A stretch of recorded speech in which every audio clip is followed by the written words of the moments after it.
kami so ngayon mo alog-alog man. Oh, well.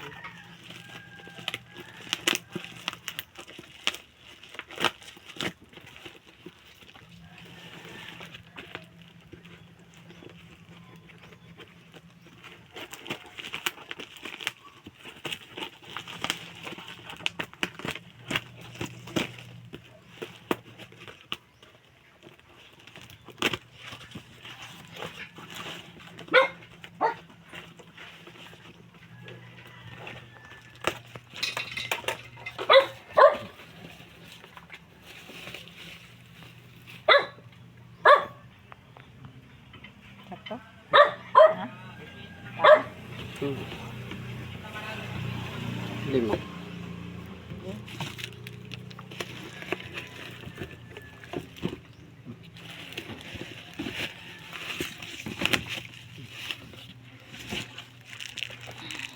Punta ka na doon. Hello guys, good morning. So welcome back to my YouTube channel. This is Otoboyson. So mayroon akong i-share sa inyo guys itong nakikita ninyo na langis. So sharing is caring lang. So hindi naman natin inaano yung mga mekaniko natin, mga kapwa mekaniko natin na discriminate natin. Ito i-share ko lang sa inyo. So kung ang ginagawa ninyong transmission guys ay let's say ang ginagawa ninyong transmission ay automatic transmission, yung dual clutch transmission. So kung ano yung specific na langis na ginagamit, yun dapat ang ilalagay ninyo para hindi masira yung transmission.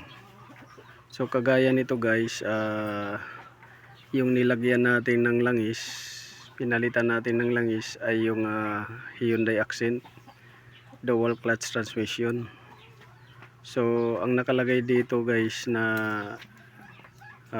langis ay yung manual transmission fluid or dual clutch transmission fluid, pero 70W synthetic siya guys. So kailangan yun dapat yung ilalagay ninyo para di masira yung transmission. So kagaya nito, nilagyan nila ng pang CVT or yung normal na ATF fluid, automatic transmission fluid. So ito yung kulay niya. So yan parang sunog na kulay. Yan yung kulay niya. Dapat yan pinkish. Pink dapat yung crystal pink dapat yung kulay niyan, pero yan dark na. So may tendency kasi na masunog yung mga clutches pagka mali yung ilalagay yung langis. So kagaya nito, yan dapat crystal pink ang kulay niyan pagka ETF, normal ETF na fluid. Ito yung pang dual clutch fluid. So ito yung basyo niya, ayan manual transmission fluid, dual clutch transmission fluid. So yan yung kulay na ilalagay dapat, hindi itong pink. Ito crystal yellow ang kulay nito, crystal yellow. Ito crystal pink, pero nag-iba na ng kulay. So may tendency na nasunog yung mga clutches or may mga wear out na mga parts. So hindi natin alam kung ano nangyari sa So papalitan natin ng ganito fluid.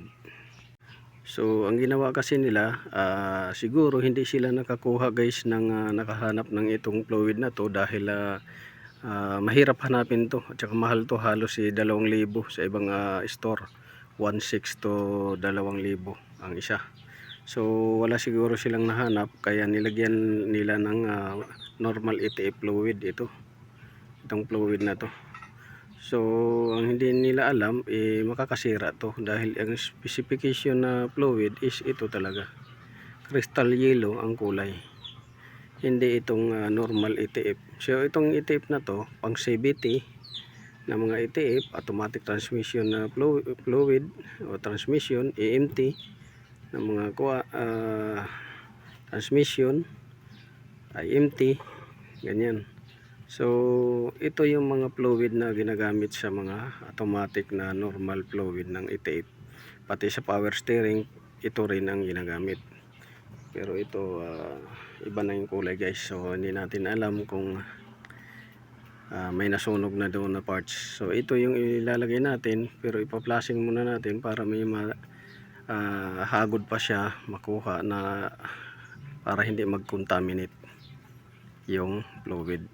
So tandaan, hindi natin discriminate yung mga kapwa mekaniko natin, pero paalala lang, kung wala kayong mahanap na ganito na fluid, itong fluid na to, bili na lang kayo sa kasa. Kung wala sa parts store sa mga tindahan, bili na lang kayo sa kasa. Ito binili to sa Maynila pa to binili, dahil wala tayo dito sa vicinity or sa mga syudad dito sa malapit sa amin.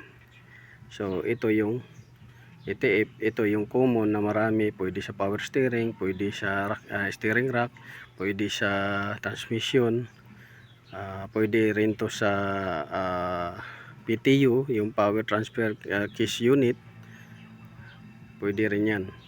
Pero hindi pwede dito sa dual clutch na dahil magkaiba talaga yung viscosity niyan at saka chemical reaction niya sa clutches. So yan yung masishare ko sa inyo guys. Sana nakakuha kayo ng kunting alaman. Sharing is caring, hindi natin discriminate yung kapwa nating mekaniko, pero para makatulong na rin, huwag na ninyong ulitin yung mga ganitong senaryo na lalagyan ninyo ng normal fluid ng E-tape, hindi naman akma doon sa transmission. So yun lang guys, sana nakatulong to. God bless, maraming salamat, at naway pagpalain tayo ng may kapal. So ito guys, natapos na natin pag change oil. So ang kulang na lang nito, calibration at saka initialization ng actuator. So yan, na-change oil natin. So nakahanger to guys, yan, kasi pag calibrate at saka initialized, minsan may mga function doon sa computer na kailangan patakbuhin yung gulong. So nakahanger siya. Tapos may oil na rin yan, tama na yung oil. So ang kulang na lang natin yan is calibration. So yun yung masasabi ko sa inyo guys, kailangan na tama yung langis para hindi masira yung transmission. So hindi pa natin alam kung mag-activate yung mga gear shift solenoid nya at saka actuator, dahil may something naman sa loob na nakita tayo. So yun, update ko lang kayo guys pagka makatakbo na to yung Daihatsu.